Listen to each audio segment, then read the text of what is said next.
All right, gentlemen, good morning.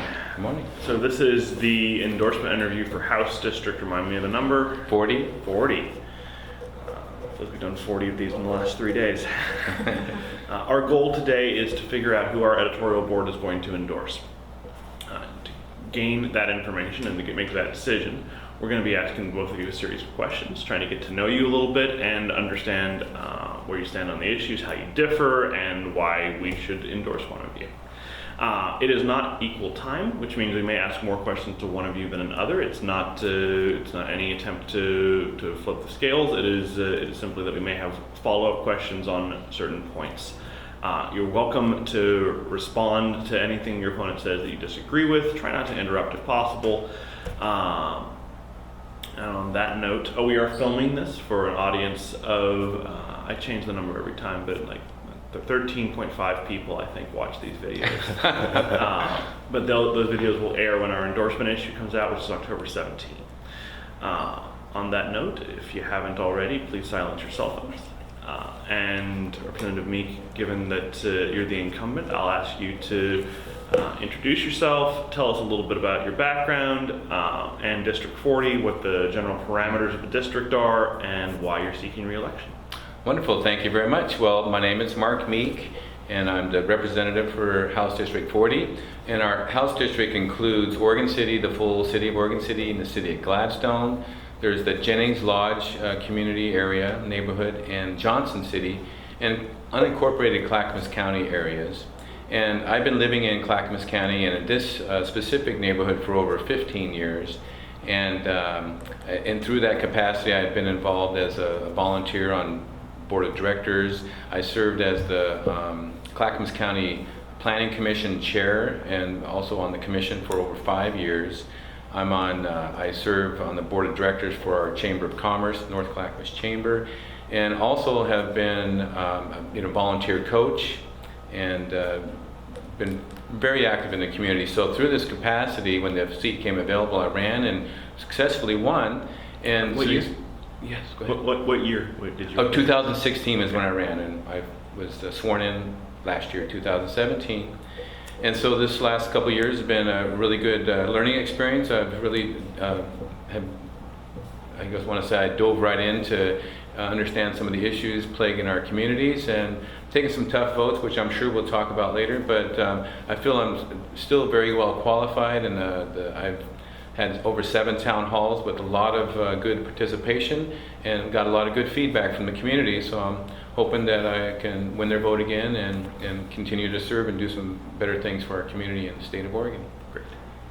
Your turn. All right, well, Josh Hill. I know you guys are probably tempted to card me as soon as I walked in, but I promise you, I'm old enough to vote. I can do it, rest assured. But yeah. How old are you? So 27. And how old are you? 54. Great, sorry not to interrupt. Yeah, no, I really feel like my whole life background, my story has kind of prepared me for this challenge, essentially, as running for state representative. Raised by my grandparents, and really just based on old school values, hard work, community, giving back, forward thinking. That's kind of brought me to the place that I am today. I mean, professionally, every single day, I kind of champion the small guy. So I work in packaging. It's glass, it's cans, it's plastic bottles, things like that. But really what I do is I help customers find affordable packaging to compete with the Smuckers, the Deschutes breweries, those type of customers. So it's being resourceful, it's doing more with less. It's essentially my plan for how I would attack down in Salem. How did you get involved in this race? What made you decide you wanted to run? Really, it's the whole essential fact of giving back. My grandfather kind of raised me, like I was telling you before, community thinking. And I really feel like with the adversity that I faced as a young child, just through athletics, academics, I really feel that it's time for me to give back. Is this your first run for office? Yes. What's your previous involvement in civic life? Yeah, well, I was a political science major in school. Was heavily involved in just that side of the realm, just academics, visiting the Capitol every once in a while. That was kind of what that looked like for me. But really for me, it was just youth efforts. So through community, through coaching, through counseling, certain situations like that. Our high school is actually very, very good about doing that. So we were required, to spend so many hours every week to do that. So that's something for me that really motivated me to see these kids, to give them the help that I got, and really provide that moving forward. Because I think now as a state, we're struggling to do that. Right. Forgive me for pushing on this point, because a lot of people care about this state, but they don't run for office. So I'm trying to get a sense of what it is that brought you into this race. Were you Sure. recruited by the Democratic Party, or is it something else? What brought you here? I think it's just the fresh perspective that I think we need in Salem. I think a lot of the legislators that are down there, and not to throw any under the bus or anything like that, but there's a lot of kind of one size fits all, kind of done it the same way we've been doing it, and I think we're getting what we've always got. I think we need a fresh perspective. I think we need a young, unique perspective to a lot of these challenges we're facing. Okay. Representative Meek, can you point me to, I know you've only been in the legislature for 2 years, but can you point me to 3 bills that you were either a sponsor of or involved in that you're especially proud of? Oh, absolutely. Yeah, thank you. Well, one of the first ones was, well, I guess there's many, but one that I was involved with, I wasn't a sponsor of because it was a committee bill, but it was my initial idea, was House Bill 4007. In 2017, I introduced a bill for the home buyers savings account, first-time home buyer savings account, that didn't get across the finish line. And so in 2018, in a short session, we had a kind of a duplicative bill, which was both for the increase of the document recording fee and included the first-time home buyer savings account. And it took a lot of work in the short session to pass a big bill like that. We got that accomplished. The document recording fee increased 300%, the amount of funds going to both affordable housing, down payment assistance, and veterans housing. So very, very proud of that. And then also the first-time home buyer savings account gave an opportunity for renters to both put money away, and then if they put up to $5,000 a year for their savings, they get to take a tax deduction off of their taxes. So a lot of renters are not able to itemize and appreciate some of the same benefits that homeowners do.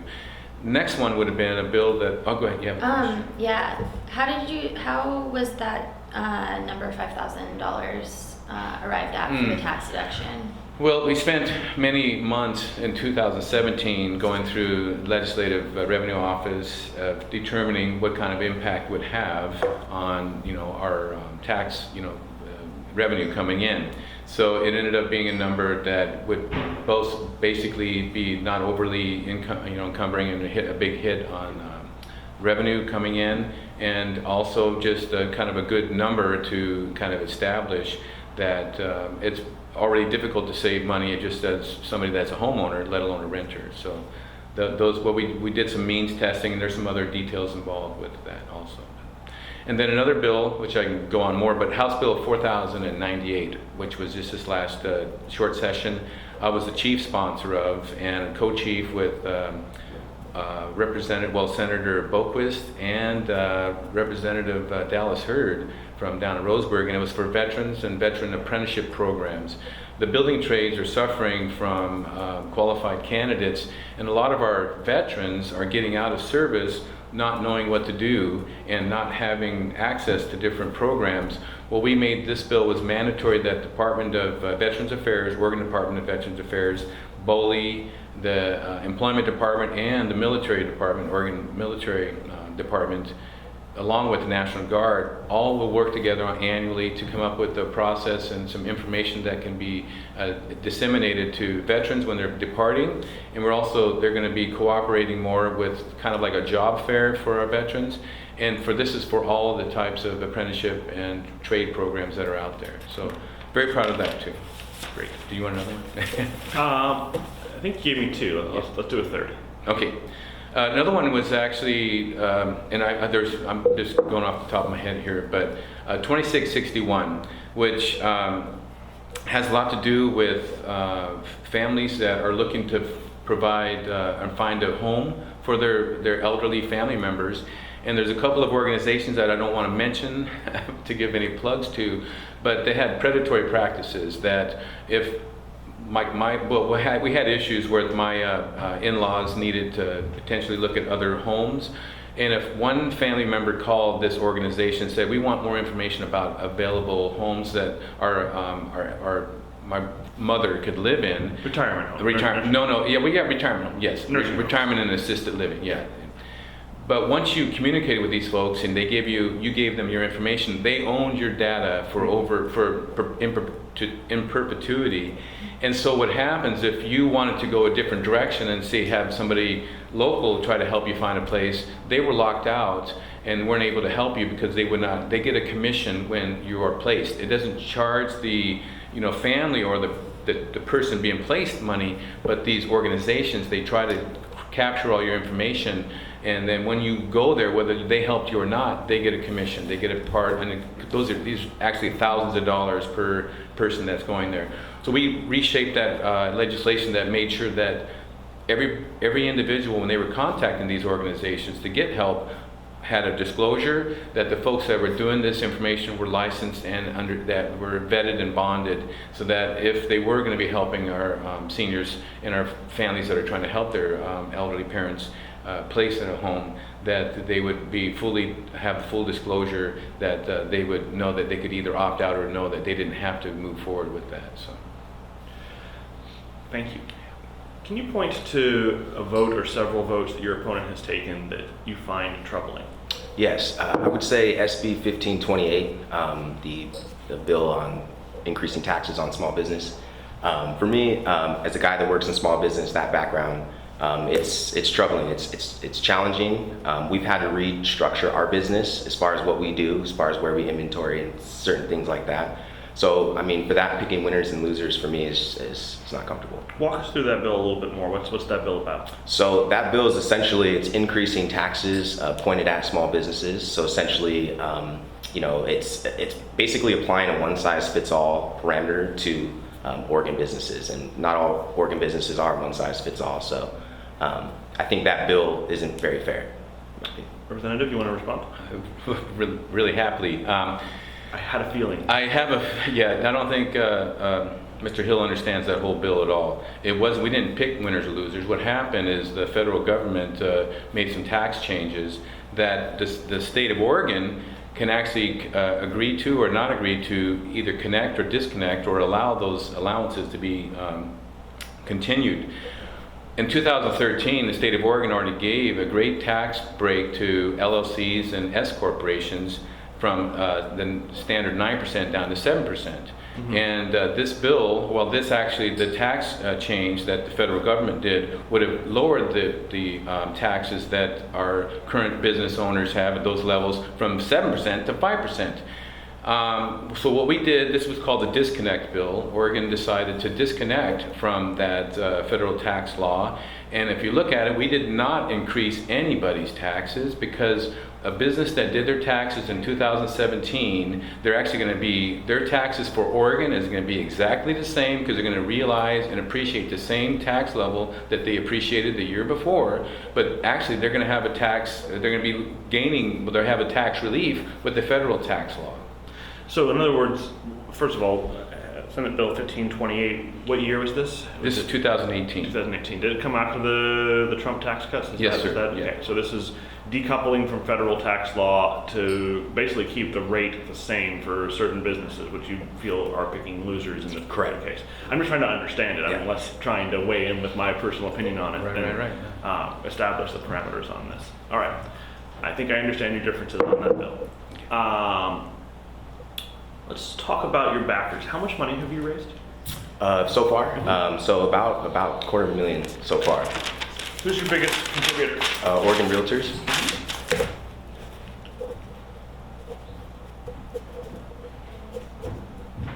And how much money have you raised so far? $100,000. Okay. That's either in my bank right now that I have commitments for, and that's come from over 150 individual donors and many other organizations and associations. You got a biggest donor? Yes, sir. It's OTLA, Oregon Trial Lawyers Association.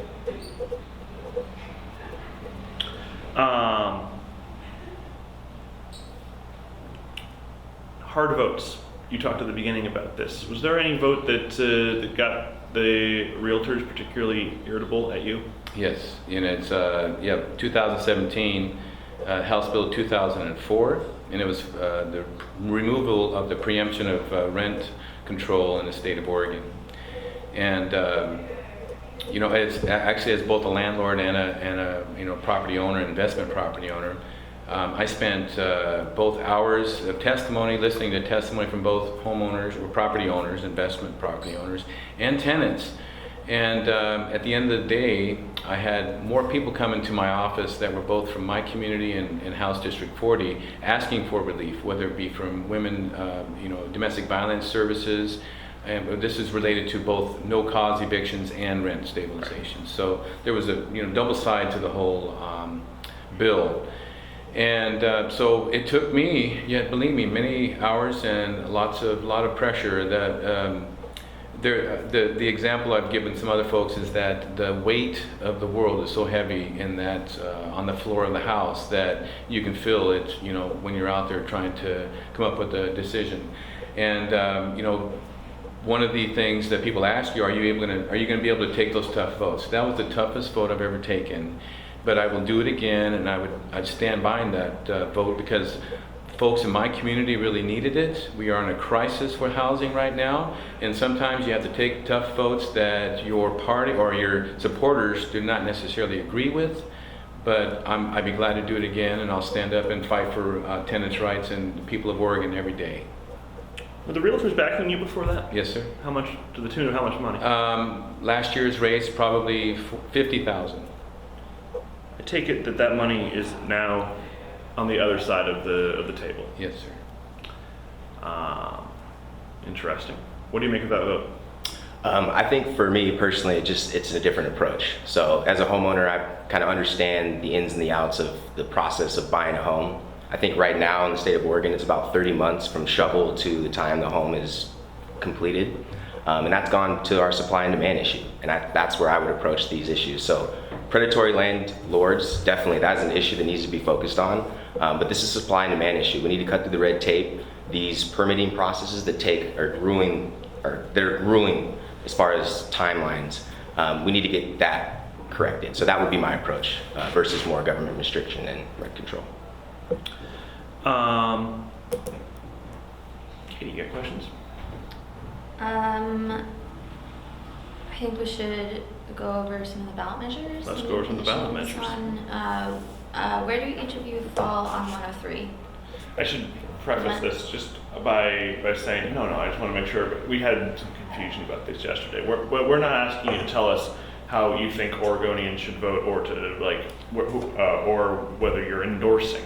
We're just asking, when you vote on November 6th, how are you going to be voting? Measure 103, no. Yes. Measure 104. No. Yes. Measure 105. No. Yes. And 106. No. And yes. All right. Do you want to elaborate on any of those? I would love Okay. to, yeah. Well, first of all, Measure 103 and 104. Well, Measure 103, I'll be the first one to stand up and vote no against taxes on groceries. This is a very poorly preemptive type of legislation that's going to dig into, well, not legislation, but a ballot measure that's going to dig into the Constitution and tie the hands of communities, their ability to both raise revenue if they need to for certain industries, and or basically it kind of cuts across and creates issues outside of the grocery realm because of the way it's written. It could be the bottle bill, it could be taxing e-cigarettes, lots of problems with that. So it's flawed from the beginning, and I think any bad ballot measure, just like bad legislation, should be defeated. Measure 105, it started 30 years ago with full support, bipartisan support. Our last Republican governor, Vic Atias, signed it for a reason. Now, it's been politicized over these last years, but the safety of our community is dependent on our law enforcement, local law enforcement, state law enforcement, to handle and provide public safety for our community, and not enforcing federal laws. Now, if somebody comes and breaks the law, then arrest them, and if they're undocumented, then deport them. But I don't think we need to be spending resources that we barely have to provide proper safety for our community on enforcing federal law. And 106, totally, I think it's, and my opponent says he wants to provide more access to health care for families. This is going to reduce and remove health care for vulnerable public workers, folks that are in poverty, that don't have the opportunity for access. And this would basically discriminate against folks that can't really afford it, that we're trying to provide services. And I think that when it comes to the decision process of a woman and her doctor, that's between her and her doctor. Mr. Hill, you want to respond on any of these? Yes, I'll start with 105. Oregon isn't the same as it was 30 years ago. And so when we look at the, as far as 105 looks at, we're talking about discrimination. That's when that bill originally, was law? Yeah. Yeah, Law now. Yeah, law now. So that was based off of discrimination. And as an African American, that's something that's very, very concerning for me, obviously, but it's actually more personal than that for me. I had a best friend in college who was murdered by an illegal immigrant down at Linfield College. So for me, allocating any resources necessary to protect our streets, our schools, our communities, for me is important. And so I'll look at 106 as well. This isn't restricting access by any means, but if you look at our roads, you look at our schools, you look at our graduation rates, we need to do whatever we can to allocate money and make it a priority. As the challenger in this race, it's your task to explain to the voters of your district why the incumbent needs replacing. Why does the incumbent need replacing in this race? Sure. And why are you a better choice? Well, I think if we keep doing what we've always done, we're going to continue to get what we've got. And that's bad roads, that's bad schools, and that's just a challenging, interesting time here in Oregon.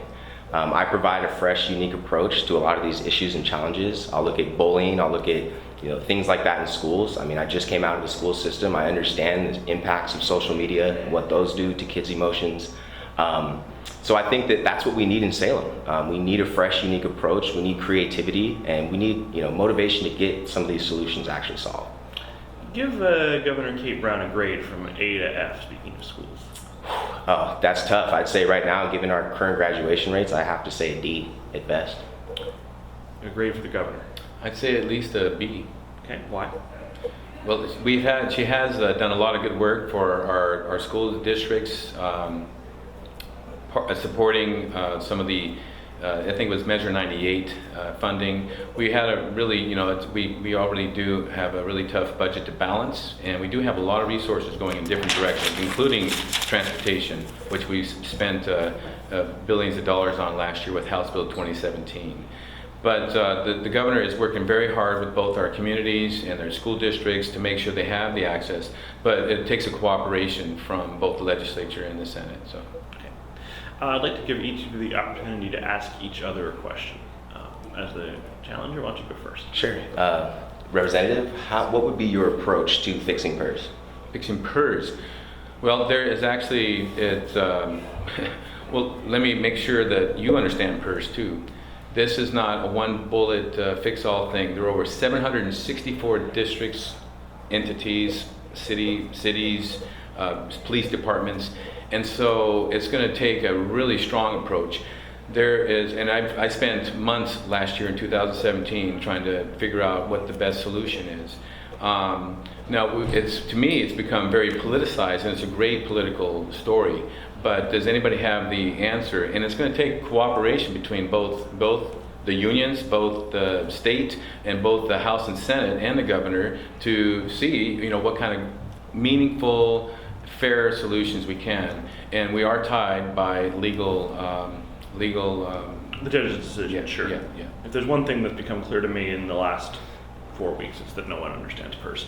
But I do think your opponent's asked you a fair question, and I think you could be a little more specific about it. Is there any practical, immediate approach that you see that would begin to reduce that $22 billion liability? Well, the governor did do some work related to that, establishing side accounts. Each district can set up a side account where they can funnel more funds into it. That's one thing. We did look at the potential. There's 3 tiers: tier 1, tier 2, tier 3. Or well, it's OPSERP is the tier 3, and there was some type of analysis looked at to see how the tier 3 people may be able to help participate, whether it's a 401k type of solution. There is some opportunity for that, and I'm willing to look at that. But whatever is done, I just want to make sure that that is a fair process, because what's happening, I guess language is out there that that tier 3 can really help pay for it. They're a very small segment of the full out of the gate tier 1 and tier 2 retirees. Like you mentioned, it's been said between 16 and 20 billion dollar unfunded. We have an issue to face. A $60 million biennium solution is not the silver bullet answer. And am I willing to do something? I am willing to do something that is both productive, but not necessarily, that is also fair. So. Okay. Do you want to ask your opponent a question? Yes, on the doors, I've knocked on 5,000 doors right now. And a small segment of those doors, people ask me specifically, Mark, are you a pro-life or pro-choice candidate? And I have to tell them proudly, I'm a pro-choice candidate. And a lot of them say, well, no thank you, Mark, I won't be able to vote for you. And I understand that. But I'd like to know that if and Josh, if he's come out with any type of public disclosure, whether he's a pro-life or pro-choice candidate, and if he's pro-choice, I want to make sure that he still feels comfortable providing the full suite of access to women's health, including both prenatal, contraceptive, and abortion. Pro-choice with limitations would be my stance on that. What limitations? I think that for our current state of Oregon, I think allowing individuals to have unlimited abortions at the taxpayer's expense, I don't think is something that's necessarily fair. So when I say pro-choice, I believe in, like I said, the women having the choice of where they stand on that issue. But I do believe that that is also term related as well. That is something that has to be looked at. But like I said, from a financial standpoint, there needs to be limitations. Okay. I think we've asked all the questions that I have. Do you have any more? I don't think so. All right. Well, at the end of this process, we'd like to ask one fun question. And as we point out, it's fun for us. It's not silly fun for you. But it's a chance for the reading audience and the very small viewing audience to get a sense of who you are personally. And this year's question is a little bit maybe less fun than most years, but it's not really that fun a cycle. And our question is, what most frightens you? We've had all kinds of answers, from spiders to the President of the United States. It's all over the map. But we'll start with you. What most frightens you? I'd have to say that, I don't live my life in fear, and I approach every day, as a opportunity to do something good. So not much frightens me, and if something that I need to overcome, I will work hard to. But I don't think there's anything.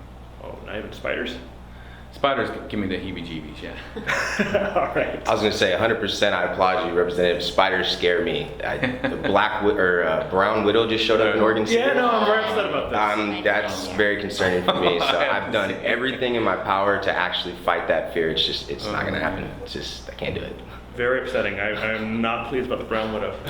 Yeah, very upsetting story in the Oregonian. Oh no, I think that I'm ready. Apparently, the black widows are being eaten by the brown widows. Wow. Bigger and scarier and more poisonous. Oh, I'm not into it at all. No, I just think that spiders love it here because it's wet and damp and they can live in wood, and I don't care for it at all. Yeah, that's true. So, Thank you Thank you guys. very All right. much. Appreciate it. Gentlemen, Nice to meet pleasure you. to meet you. Nice to meet you. Nice to meet you. Very nice to meet you. Nice to meet you.